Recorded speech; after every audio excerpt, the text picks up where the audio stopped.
And I'm doing it with Growwithjo. I still am shook that I was able to lose 11 pounds in 1 month.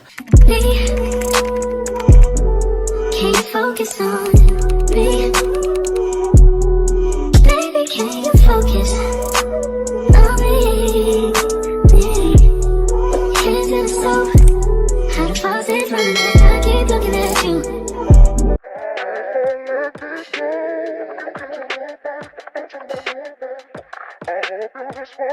Hey guys, welcome back to another vlog.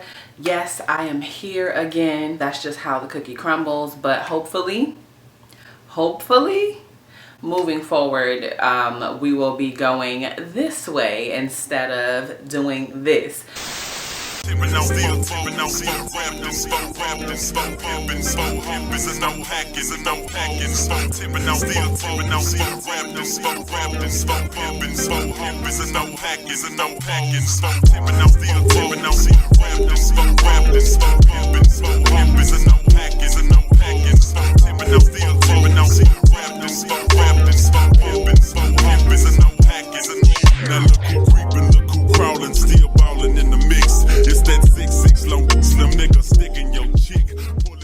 So before we jump into the rest of the video, I had no intentions of recording my weight loss journey this time around. I felt like I had already been there, done that. This is not a how-to video. This is me speaking for the person who has no voice. Mainly I'm speaking for the people who are chronically ill, to be quite honest. Although anybody can watch this video and gain something from it.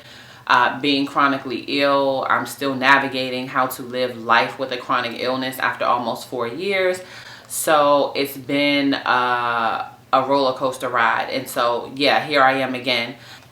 Definitely stay tuned for the before and after videos, because I think that's what prompted me to share, because I was shook. I still am shook that I was able to lose 11 pounds in 1 month. Just living life the way I would actually live it, and how I don't mind living my life like this for the rest of my life. I didn't make the mistake of being super strict. There were a few things that I did differently this time around, that I'm doing differently this time around to keep the weight off. That's my only goal, is to keep the weight off. I'm learning how to make this a lifestyle, but I want to keep the weight off. I just want to give you guys a few tidbits first before we jump into the rest of the video and all the good stuff, as to how I was able to do it this time around. And I'm doing it with Growwithjo. Her videos work. In a world full of frauds, sometimes you can be blinded. And so I've tried a few things, and when I did Growwithjo's videos, it just worked. It worked. And it does work. And so I just went back to Growwithjo, and that's what I've been doing. First, everybody asked me this from my previous Growwithjo video. You wouldn't believe the amount of comments that I get inquiring about which videos I did. First of all, it's absolutely impossible for me to reveal to you guys which videos I did, because she has hundreds of videos on her channel.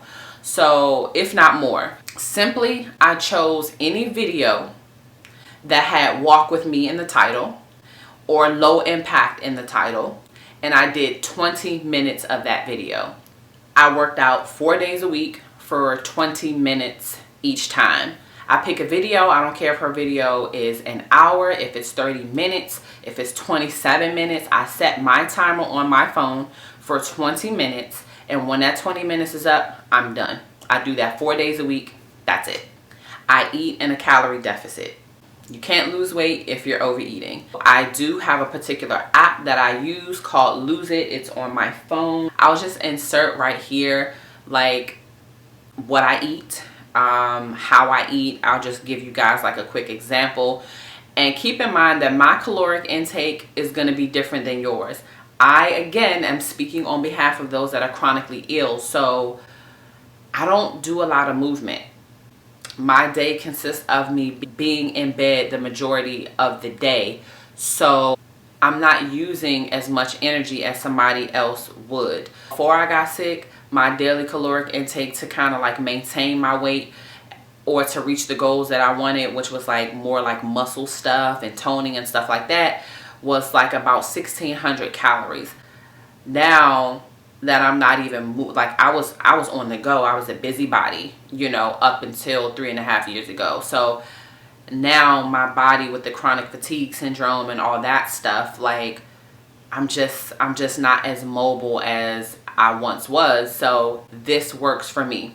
When you're trying to lose weight and you eat too little calories, you're messing up your metabolism and you don't want to starve your body, but you're also going to feel hungry. But the one thing that I love about this app is when you put your height, your weight, your age, and all that good stuff in, and your activity level in, it will give you a range of what it thinks. And so although the app gave me a particular range of what it thinks, it really doesn't know that my somewhat or little activity means that I'm really barely moving throughout the day. So that's why I decreased my caloric intake kind of on my own, and I don't eat the 1400 that it alerts me to eat. I eat like between 1250 and 1300 depending on the day. Some days I need my husband to help me get out of bed, and so on those days I might have 1250 calories. You know what I mean? So that's kind of how I do it. So that's that. Balance is key.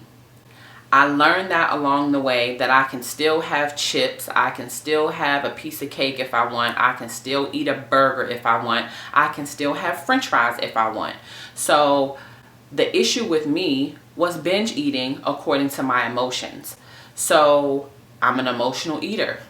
Whenever things weren't going my way, or whenever I wasn't feeling good, which is the majority of the time, I was eating 2 cakes, 2 big cakes. You know, that's not balance. I was eating enough in a day to probably feed 3 or 4 grown men. That's how many calories I was eating, and that's why I put on so much weight. Even if I'm gonna have a cheat meal, I don't overindulge. Like, I make sure that I have like half of the burger, and then I'll bring the other half back and eat that for dinner. And after you like train your body to eat a particular way, and your stomach gets to what it's supposed to be, okay, I'm full now. We just ignore it and we'll keep eating. Also, like, say some days I might have a craving for a Chick-fil-A chicken sandwich. Well, if I do have a craving for that, then I'll get the chicken sandwich, because I know if I don't feed the craving for the most part, because granted you have to develop discipline. I'm not saying that. I'm just saying if you don't feed the craving, a lot of times you'll go off. For me, I'll go off and it's gonna mess me up. So I get that chicken sandwich and I'll eat half of the chicken sandwich instead of the whole thing, or I'll eat the whole thing and then rearrange the rest of my day. So whatever I have for dinner, I might have like a protein shake or something like that. So yeah, that's what I mean by balance is key. You just have to determine what that balance is for you. Stop comparing yourself. That is one of the worst things you can do for your psyche. Stop following those people that you look at that's making you upset. It might be your favorite celebrity, it might be your favorite fitness guru, and you're looking at them and you want that body. We all have different DNA, so you're not going to get the same body as them. I have hip dips. How much am I going to change about my hip dips? There are things that I can do to build my body around that area, but I have hip dips. I have to embrace my hip dips. And I have done that, okay? Stop comparing yourself. And if you are in a vulnerable state and you just like, I'm still comparing, and you find yourself constantly comparing yourself, unfollow those people until you get the mental strength to be able to look at somebody else and be like, okay, I know I'm not gonna have that body, but okay, yeah, they have a nice body. That's what worked for me, is unfollowing some of my favorite people, some of the, like, it's no shade, it's none of that stuff, but if I look at their bodies and I'm idolizing it, or even just stay off of social media. Like, if your motivation is looking at your favorite performer that has a lot of money and has a personal trainer and a private chef, like, it's not realistic. Some of it is just not realistic. So again, stop comparing yourself. I take each day, one day at a time. I pray to God to help me to be disciplined, to eat the right foods, all the things to care for this temple. It comes with a lot of practice. So it's not something that happens overnight. This is something that I've been practicing for a while throughout this time, and investing in my health. Work on your mental health, your mental wellness, your mental fitness. Mental fitness is just as important as your physical fitness. For me, I've been in therapy on and off over the past several years for different traumas that I've experienced in my life. The main trauma that I'm working on right now is becoming ill and learning how to live with this illness. It's been almost 4 years, and you would think that I would know how to do that.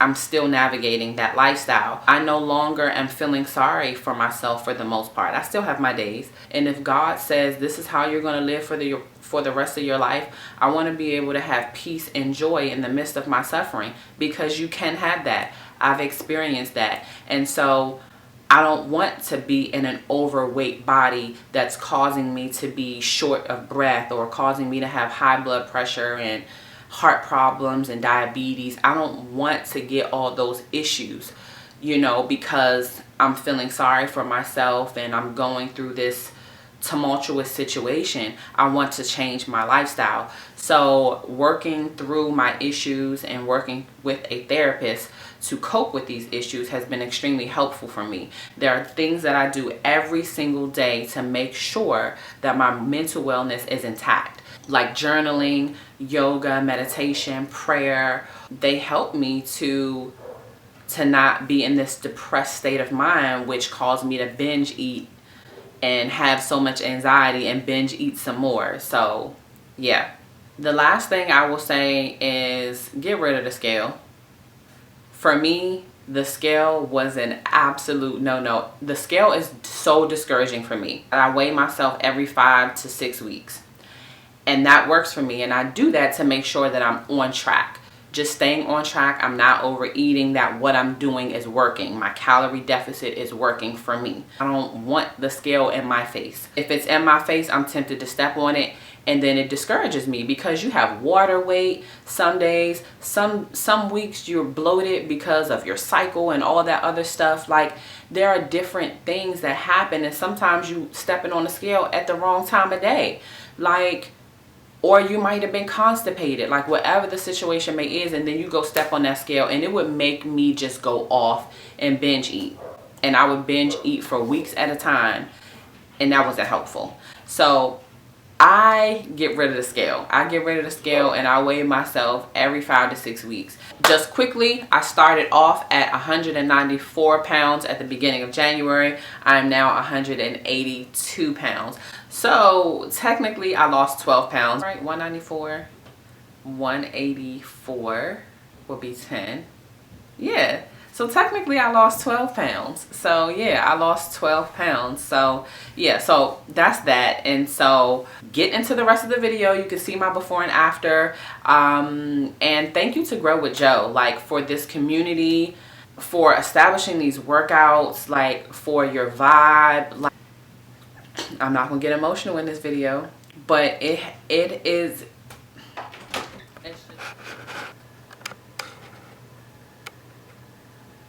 Hey guys, welcome back to my channel. As you can see, it is January 23rd today, 2024. I started working out exactly 3 weeks ago. I'm going into my 3rd week, and my goal is just to keep the weight off this time. So I have been doing all Growwithjo videos.